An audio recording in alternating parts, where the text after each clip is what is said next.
So football news, what do we have? You've got Oxlade Chamberlain officially moves to Liverpool. We also have Renato Sanches heading over to your boys Swansea. And also, we shall be discussing the issue of Alexis Sanchez, what is going to happen transfer deadline day, as well as some other interesting news. Guys, this is football news.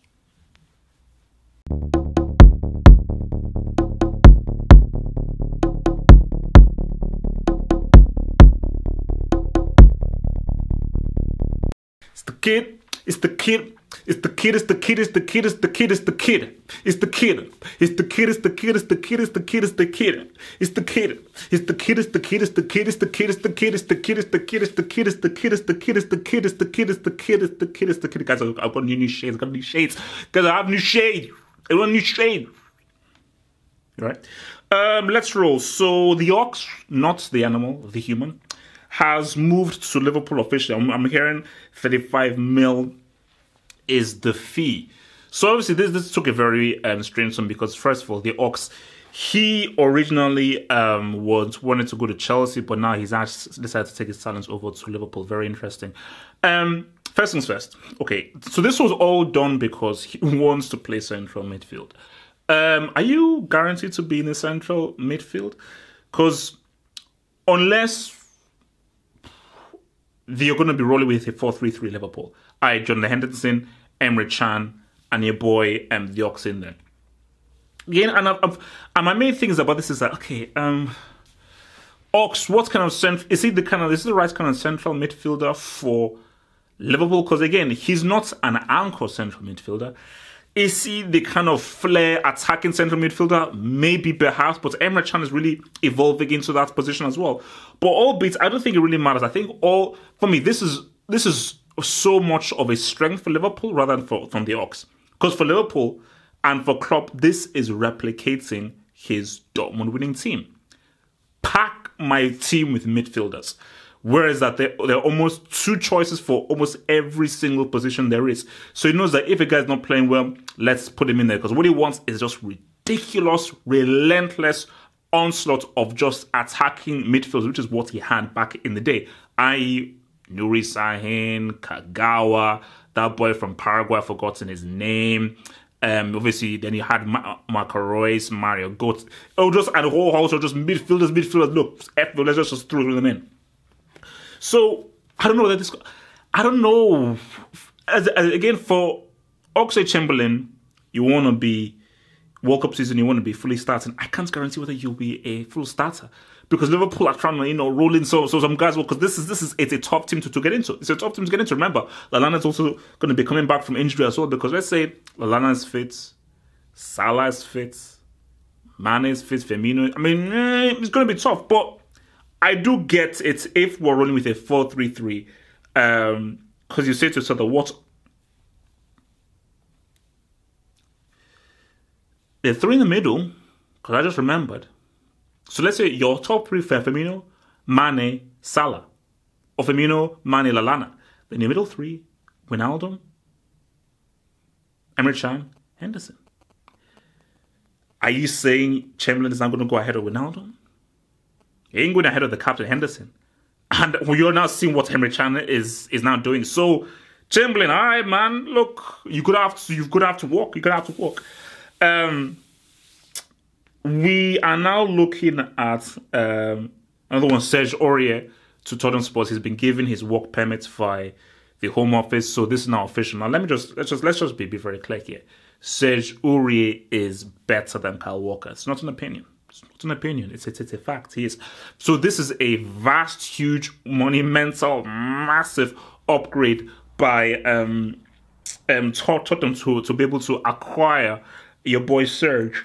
I think this is going to be great. This is a great signing for Tottenham. I think he fits Tottenham very well. He can actually cross. Kyle Walker doesn't know how to cross. He can actually put good crosses in. He knows how to play the wing back position well. Great stamina. Can go up and down. Can also do the defending as well as the attacking as well. I think this is a superb signing. Obviously, if he can behave himself, be a good boy, not go on Skype or Snapchat and start insulting coaches or managers, I think he's going to be great. I think he's going to be really, really good. So that is a superb signing for Tottenham. I think it's going to make Tottenham. Correct me if I'm wrong. Can you play in the Champions League? I just want to be sure. If he can play in the Champions League, guys, man, that's because I repeat, this is a vast upgrade over Kyle Walker, who's good, but he ain't that good. So Mbappe to PSG. Look, we don't know whether. Okay, this is linked into Keita Balde and Jovetic to Monaco. Now, I think I saw this like yesterday or a few days ago online. It was we actually saw a picture that was leaked of Jovetic's photo shoot that had the number 9 on his back. I think it was the number 9, which is the number that Mbappe wears. So once that got leaked, guys are like, whoa, okay, if he's taking Mbappe's jersey, that means Mbappe to pitch is already through. So for Monaco, Keita Balde and Jovetic, I think those are good signings. Because obviously, Yardim knows that, look, I have to rebuild. First of all, when Monaco have actually started very well, I believe they have a 100% record so far. They've still kept Falcao, who has rejuvenated himself. He's no more a brick. He was a brick. Keita Balde is a great player. I mean, I watched him at the Nations Cup and he was superb. Him and Mane had a great tag team. And Jovetic is one of those guys where he's good. He's good. He's not amazing, but he's good. Yeah, coming from Inter Milan, obviously, he's good. I think, the Montenegro boy, he's good. So this whole Mbappe PSG thing, now what we're hearing is that the financial fair play, those losers who don't really do anything, they're now trying to look into this deal because they're like, okay, hold up, okay, so you got Neymar for a country, now you go and get Mbappe for an island. Can we look into your transfer accounts, please? So I'll be shocked because I put out a short video. I said that if Mbappe goes to PSG, they'll be playing the Champions League final 2017-2018. So, okay, guys should say you should chill, you shouldn't really go overboard. But guys, let's just be a bit real here. Now, Mbappe, let's just explain about Mbappe. It's too early to say he's world-class, really had one season. But guys, you have to understand this. It's true. Sometimes it can be too early, you may need more than one season. But there are those certain players where when you see them, you just know. Like when I first saw Anthony Martial properly, I'm like, yeah, I know. I know when guys have it now. They may have bad form, bad coaching, go through a bad spell. But when you have it, you have it. Charisma, great example. The first time I saw him, I was like, he has it. But wrong teams, wrong coaching, maybe he didn't really put in the right kind of work. Fair enough, but still, it doesn't mean that he never had it. Mbappe has it. He just has that footballing brain, that understanding, that intelligence needed to really be considered an elite football player. And it's all about evolving. Because the fact that he is already this advanced, this early, shows you that, no, this guy is working on a serious level.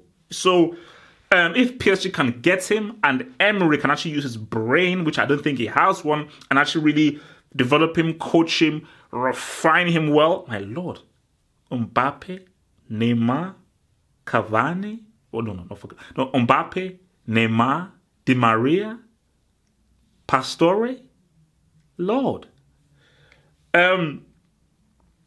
have another one here. So let's just Draxler to Dortmund. Now, this is what we're here. Draxler again going off to the whole PSG thing. We don't know what's going to happen. Please go onto YouTube, and I think it's Draxler's dribble on Layun, the Mexican player. I'm begging you, please. I am begging you. If I could kneel, I would kneel. Watch that dribble. A guy who performs that dribble is a very special player. Is a player who's very special to my heart because that wasn't even a dribble. That's what you call a ribble. That's what you call a ribble because that's what he did. He ribbed him. So Draxler, I told you, I've never seen a German guy dribble like the way Draxler does. I said Draxler is from the streets. Draxler is fully from the streets.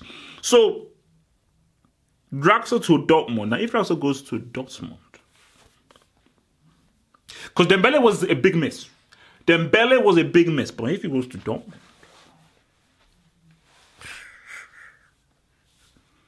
I mean, that could be sad.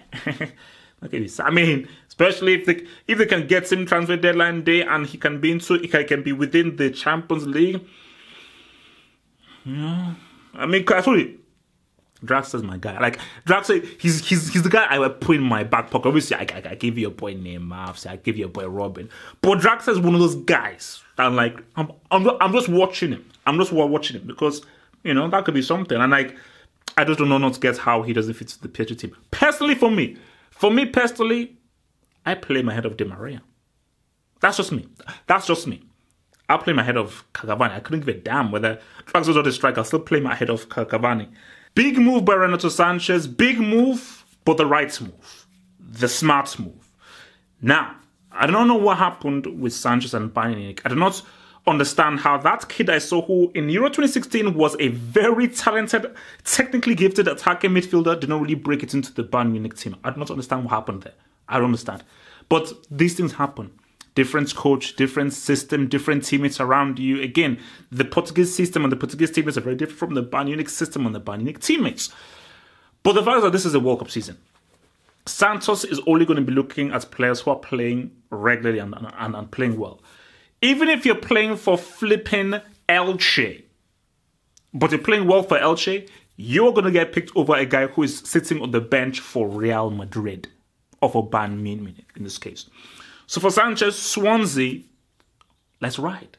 Again, it's not glitzy, it's not glamour, it's not an elite team, but this is a very smart thing for Sanchez because this moves shows that Sanchez really wants to be in that World Cup squad. So he's going to be in Swansea, he's going to be in the first team, he's going to be one of the best players, and he's going to be given far more chances than what he would be given at Bayern Munich. Because at Bayern Munich, if you have one bad game, you're off. Even if you have one bad half, you're off. But for Renato Sanchez, you could have 2, 3 bad games. And even if you get subbed, you will still be brought back in the fold because at the end of the day, Sanchez is going to possibly be possibly the best player at Swansea. Skill-wise. Performance-wise, that's a whole different thing. It's now up to him to now show what talent he has on that pitch. So I think that for Swansea, this is a superb acquisition. This is an absolutely superb, amazing acquisition. And for Renato Sanchez, the work starts now. But I love this move. I really love this move because, again, so many players will be like, Swansea? No, that's a downgrade. Why would I want to go to Swansea? No way. But this is a season-long loan, so nothing is permanent. But I love it because you're thinking at the bigger picture. You're playing the longer game. And trust me, Santos is going to be looking at every single Portuguese player. Doesn't matter who they play for, looking at every single Portuguese player. Because if Sanchez, that's the key thing. If you're balling every single week, and if you're like a man, you're putting in man of the match performances and you're doing your thing, my goodness, those will make waves. I'll be talking about it. Everyone watches the Damn Football Hall. So if you're balling, I'll be talking about it. So all this news will travel all the way to Santos. So for Sanchez, man, great move. Who knows how well he'll do? I have no idea. Because again, I don't know how he would fit into that Swansea system. But I do believe that there may be perhaps more similarities to the Swansea setup maybe than the Portuguese one. I'm just trying to think. Possibly, I don't know. At the end of the day, this is the right move. And everything now falls onto Sanchez. You have to make this work. You've got to make this happen. Because if you don't make this happen, bruh, there are a lot of talented guys in that Portuguese squad. So if you don't ride, there are many other people that will take your place on the way for a ticket to Mother Russia. All right.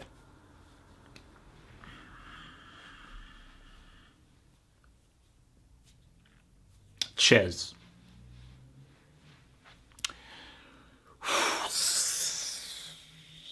Let's imagine this situation now. So imagine if August 31st, it's past midnight, and Ches is still an Arsenal player. That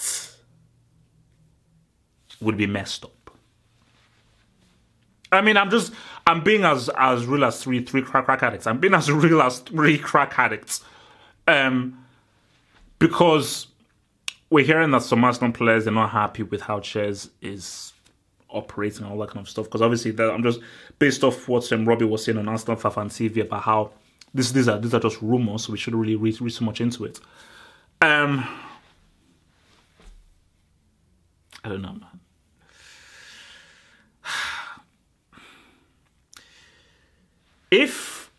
See, this is different from the continuous situation. Because people just say, okay, now, if you do everything to keep Sanchez, that means he has to play and give everything because it's a World Cup season. That works for someone like Coutinho, because for Coutinho, you're not guaranteed a first-team place in Brazil. Sanchez can literally go to sleep and literally break it up for an entire season. He's still in the first team for Chile because, newsflash, he is Chile's best attacking player. You know, as in, when you think of Chile, you think of Sanchez, Vidal, and obviously Claudio Bravo. Obviously, you know, Valdivia is my guy. I like, you know, all that kind of stuff. So, if you have a situation where Sanchez is there, the dressing room could be very poisonous because Sanchez in his mind, especially when he looks at his body language, he's like, what is this? What have I signed up for? I don't get this. Look, I mean, guys, let's just be real here. I mean, what's happening with Arsenal? I mean, you've sold Gabriel. I'm hearing that Mustafi is going to go as well. You've now sold the Ox. I mean, what's going on here? Because even if Ches stays, Arsenal have a 0% chance of winning the Premier League title. I repeat, I am not going to stutter. I normally stutter, but I am not stuttering here. Arsenal have a 0% chance of winning the Premier League title, even if Alexis Jeremiah Sanchez stays. So, it is in their best interest, I believe, get the most out of him. So what's on the table? 50 mil in this market, you know what, I'd reject that. I mean, Man City, get real. In today's markets where Kyle Walker is for 50 mil, get real. That's not going to happen. Sterling, you know what, I still think Sterling is trash, but Conor McGregor, just because some Man City fans, he's useful, and he has definitely improved. He's still not, he still wouldn't get on the damn team bus in my team, but I do believe that he does have an important part to play for Man City. So I would say, you know what, keep him. He's still useful. If I'm Man City, they won 70, let's ride. I mean, that means you spend about 300 million in this. That's ruined the ball. If they won 70, let's ride. What's wrong? I mean, if they want 70, let's ride. I'll just say, you know what? You want 70? That's it. You know, I mean, even if, you know, you're pulling my leg there, let's ride and let's roll. I really don't know what's going to happen. So, guys, look, man, I mean, August 31st, midnight, that's when it happens. I don't think it will happen. It's been left for too long. And I think in a space of 24 hours or more, do you really think that Man City will be able to table up the right kind of bid that Arsenal will accept?